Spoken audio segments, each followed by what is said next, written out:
Bavandimwe nongeye kubasuhuza. Amazina nitwa Munezero Daniel.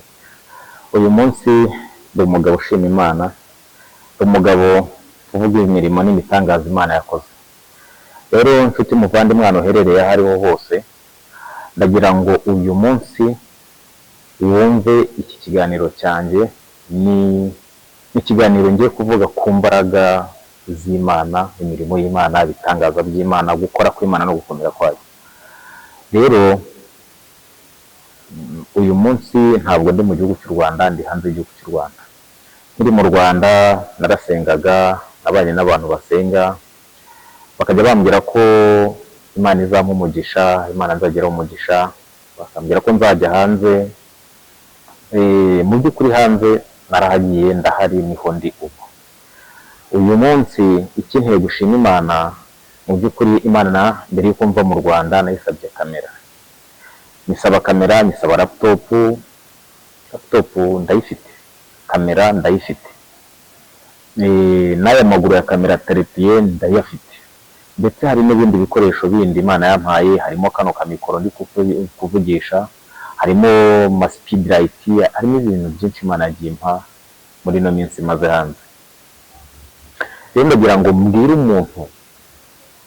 mbwire umuntu uwo ari we wese wavuganye n'Imana, wumvise ijwi Imana ikamubwira ati nzaguha umugisha, nzakugira neza, nzakurinda, nzagukomeza, mbese ibyo bintu bifate ubibumbatire, fata ubikomeze.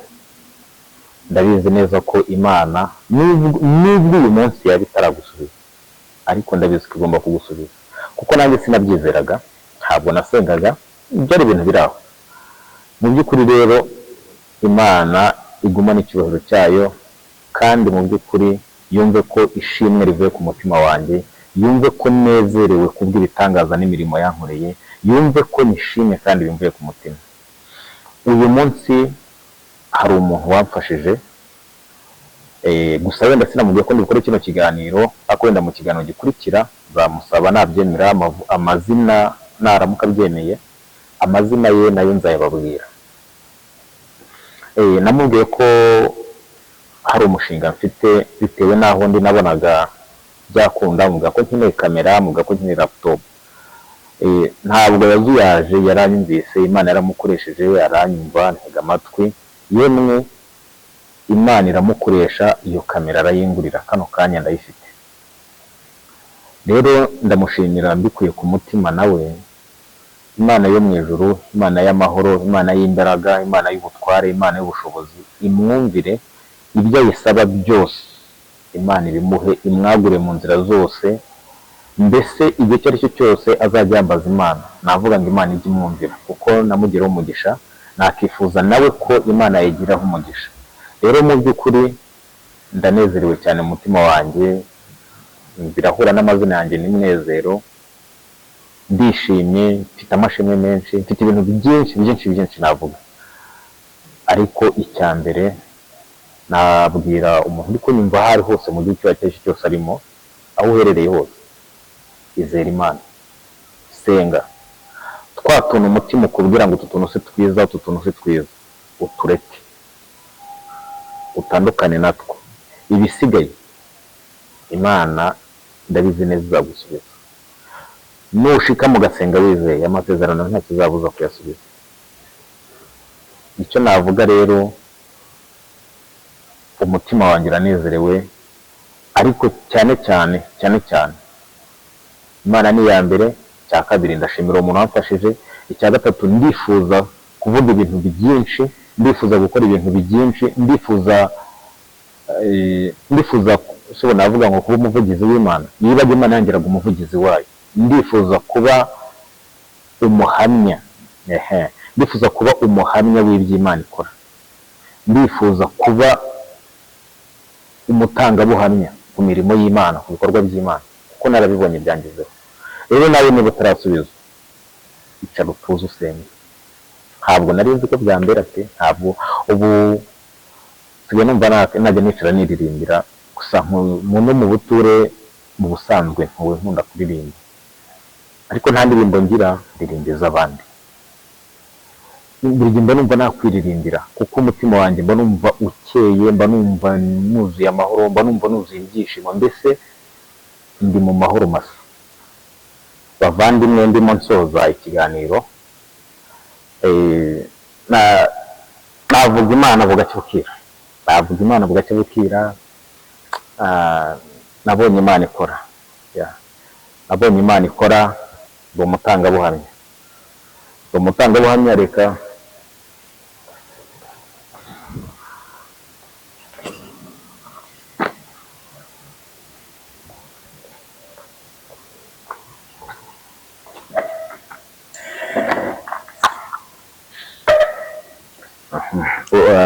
ndi umutangabuhamya. Urugero, murabona aka kantu, aka ni speed light gakora kuri kamera hejuru hariya. Mu by'ukuri aka karacyari gashyashya, nta kintu kimwe karakora. Aka ni tuno tumikoro mfite hano, waka navuga ngo ibi ni inyongezo, mu by'ukuri rero ndanezerewe, umutima wuzuye amashimwe, yuzuye ibyishimo. Ndimo nsoza, message natanga cyane cyane nayiha urubyiruko, abasore n'inkumi, yego n'abakuze, abasaza n'abakecuru nabo birabareba, ariko cyane cyane urubyiruko. Bavandimwe, ntabwo nzi ibyo murimo, sinzi situation murimo, sinzi ubuzima bwanyu bwite mufite, ariko nanjye narindi nkamwe. Hari ubuzima nabanjemo, wenda hari ibiganiro nzagenda nkora bivugaho. Hari indirimbo ivuga ngo mbega guhamagarwa n'Imana, ukuntu ari byiza biratangaje, ijya guhamagara ntireba nkawe, nta n'ikirebaho biguhamagare, ntirebaho wavutse nuko wavutse, yo yitegereza mu mutima, ntiyita ku bwenge no ku buranga bwawe, kuvura umutunzi ntacyo bibwiye, kuba umaze iminsi myinshi mu itorero, yireba ko yaguhamagaye.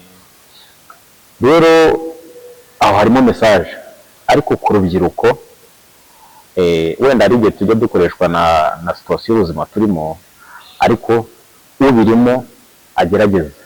Sinavuga ngo abireke, nimba unywa inzoga, nimba unywa itabi, sinakuvuga ngo ubireke. Wowe n'umutima wawe uzabisezerere, hari andi mahoro uzinjiramo.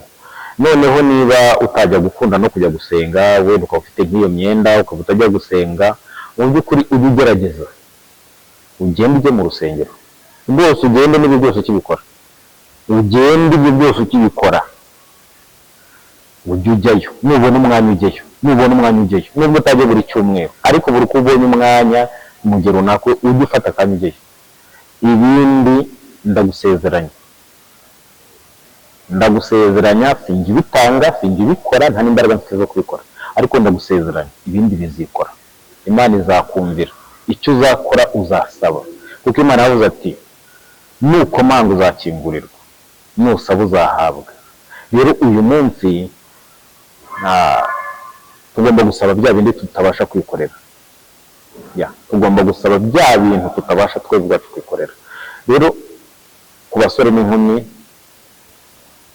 ntarobaneye ngo muri mu buzima bumeze gute, abagisenga mukomeze musenge, ariko namwe mutari kujya mu rusengero kubw'impamvu zigiye zitandukanye.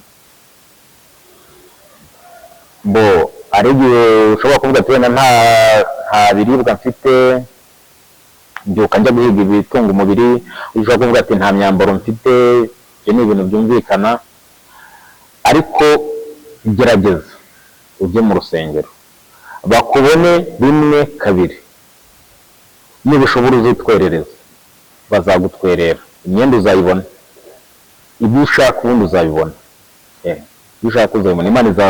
Imana ukuntu ikora, ntabwo izamanura ibintu mu ijuru, nta nubwo izabikura mu kuzimu, ifite ubwo bushobozi bwo kubikora, ariko impamvu yaremye abantu ni uko yari izi neza ko hari icyo abantu bazamarira abandi. Rero icyo Imana izakora, izafata abantu bakwegereye, bakuri hafi, ibakoreshe kuri bya bidukeneye, aribyo byambayeho. Imana yafashe umuntu, imwuzuza umwuka, imwereka ko ibyo bintu bishoboka, ariko ubwo yari yabanje kureba muri njye koko uwo muntu nimba ntazanamuhemukira. iramukoresha. Rero navuga ngo amahoro y'Imana akomeze abane namwe.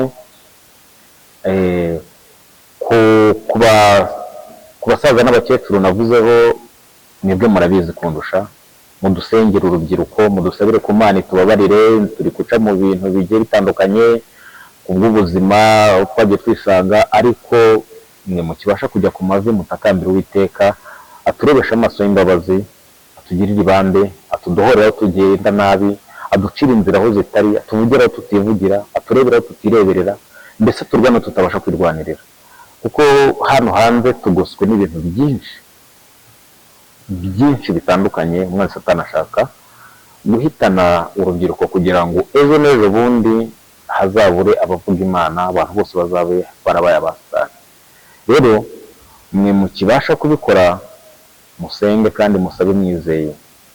Natwe Imana iri kugenda igirira ubuntu ikatubyutsa, ya magufa yari yarumagaye kongera ikayaha ubuzima, turagera ikirenge mu cyanya. Ntabwo tuzicara ubusa, tuzakomeza dukore ubukangurambaga, dukore kwamamaza ivugabutumwa, tuvuge imirimo n'ibitangaza Imana yadukoreye. Rero ndimo nsoza nababwira ngo amahoro y'Imana akomeze abe muri mwe, ubuntu n'ibitangaza bikoreke kuri mwebwe mwese, kandi kwizera kuraremwa. Reka tuzakomeze mu kiganiro gikurikiraho, aho nzagenda mbabwira ibindi bigiye bitandukanye Imana yagiye inkorera, ndetse hari n'abo wenda bizagirira umumaro bitewe n'uko nzashyiramo n'ubuzima bwanjye nabayemo. Ubwo nifuza ko wenda ubwo message nayo izatambukamo aho ngaho izagira byinshi ihindura. Murakoze, mukomeze mugire umugisha w'Imana.